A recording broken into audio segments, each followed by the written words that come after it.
Cowboys won a road playoff game for the first time in 30 years. Who would have thunk the last time they won was back when you guys beat the 49ers in San Francisco in the NFC Championship game with a trip to the Super Bowl in '93? Man, my ass is getting old because, I look back in 1992 and, that's when we, won the NFC Championship. But you start reading the numbers and looking at the playoff history. Yeah. It's great to see them win a road trip game, but I did not know it's been that long. But that's what Larry Brown was telling us a little earlier. LB was saying the same thing.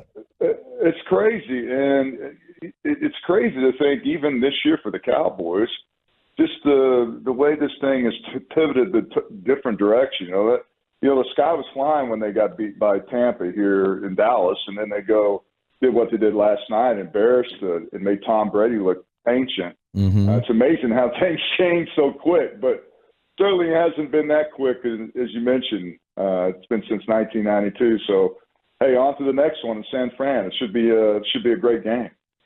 Tony, kind of just speak to – we're going to come back to the Tampa because I want to touch on this while we have you. Speak to that Cowboys 49ers rivalry. And for those who don't necessarily understand the essence of what that rivalry was, what was that rivalry like during that time? I think it was a different dynamic because you had San Francisco on the West Coast and you had in Dallas. And just I think one thing that guys do, and they may not, be honest with you. I think there's guys still of this modern day player that look at the history, the guys before them. And certainly we knew the history with the 49ers, but I think it was so unique about it. It always meant something when the Cowboys played each other. It was either, during the regular season, but more importantly, and the symbolic part of it was they played in postseason play. And so you knew there was something, and maybe the catch and everything that goes in history. But honestly, we just didn't really like each other. I think our team is all about we're in this and unselfishness. Not to say that the teams back in the 49ers, but they kind of that personality that they took. And I think for us is just we didn't like that. We despised it. And then when we played for the NFC Championship game.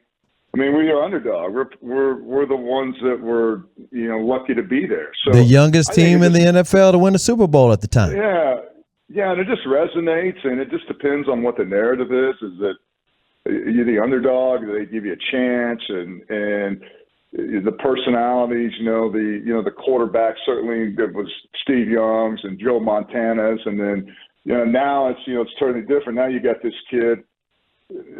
Brian Purdy. 4 or 5 games, Brock Purdy, and it's just crazy to think that. So I think that's really just what identified this, that particular game. And because it was symbolic, it meant something. And that, something good's going to happen where you're going to have a chance to win a Super Bowl or to extend your time in the postseason play. And that's it's good to see that. The Cowboys did it last year and it didn't work out well here, but certainly it's got some similarities to our teams and the teams that really win, the teams that won last year.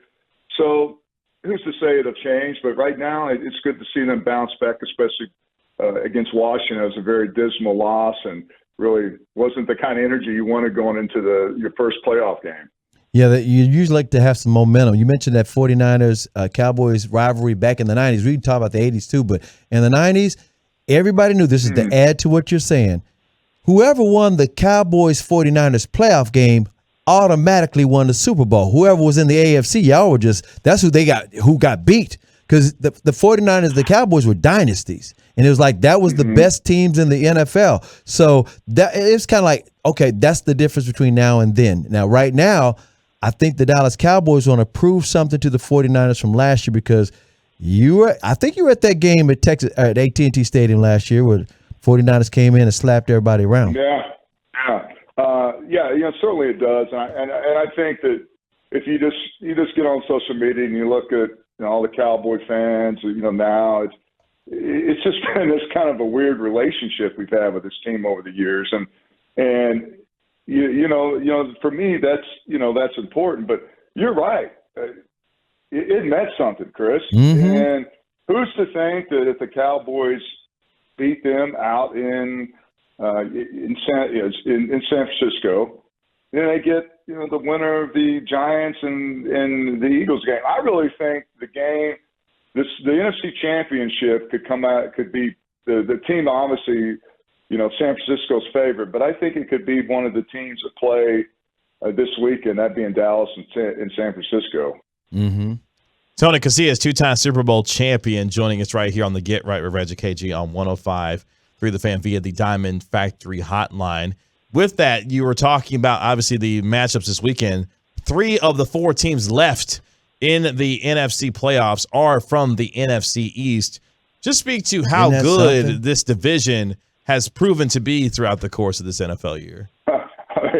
It's been remarkable considering what the NFC East has been in the last few years. But again, I think that a lot of people don't remember how good the NFC East used to be from top to bottom. I mean, maybe not as bad as they were last year and the year before, but to see all 3 of these teams come in the NFC East, and right now I think the Giants. You look at the Giants, Saquon Barkley, that dude can still play, and their defense is ferocious. A lot of ferocity, and then you got the Eagles, but. I mean, the parity that you have between these 3 teams and how they're, hopefully would end up finishing in the postseason play is remarkable considering where it was last year. And I think that's what you want. I think that's good for the NFC. It's good for football in general, especially in the Eastern Conference, because you have that parity, and you guys you just sit there and battle each other in your own division. Tony, we kind of moving past Tampa Bay a little bit here, but I do want to say that was a signature win for the Cowboys, especially since they hadn't, had a road victory in the playoffs in 30 years. They hadn't, believe it or not, won a playoff game wearing the blue jerseys on the road. That's crazy too. Then you throw in, just all these little things that they hadn't done in years and years and years and years. They've got their own identity. Can you say something about Micah Parsons? I've been meaning to ask you this for the last year. Who does he remind you at all of? And if not, is he unique on his own? A lot of people are saying LT, but you played in the years with LT. LT was playing in the 80s a little bit. So tell us what you think about Micah Parsons and what he's bringing to this team defensively. I think that's the easy comparison to grab is LT, but LT was his own freakish individual. Mm-hmm. I've never really seen anyone play like Micah. I think it was a play where he was blitzing and he was going so fast that he ran right through Larry, with Leonard Fournette. Yeah. And that's a big man. Yeah. He just ran right through him. And I'm like, dude, this guy is physically amazing. But he can run. He can play physical. He can play inside, outside. But the thing about what he does is he takes a game over. And you look at what he did last night, and not to say that there was other plays being made on that defense, but when Micah Parsons plays like he did last night, this team's not going to lose. I mean, you talk about how good Dak plays in offense, but if that dude right there played like he did last night, their offense doesn't have a chance. And you sit there and you're like, God, who does this guy remind you of? But he's just his own unique yoke. Yeah. And I think we all started early on. LT, and people don't know about LT, just go YouTube. The guy was just a freaking amazing player. But Micah can do it.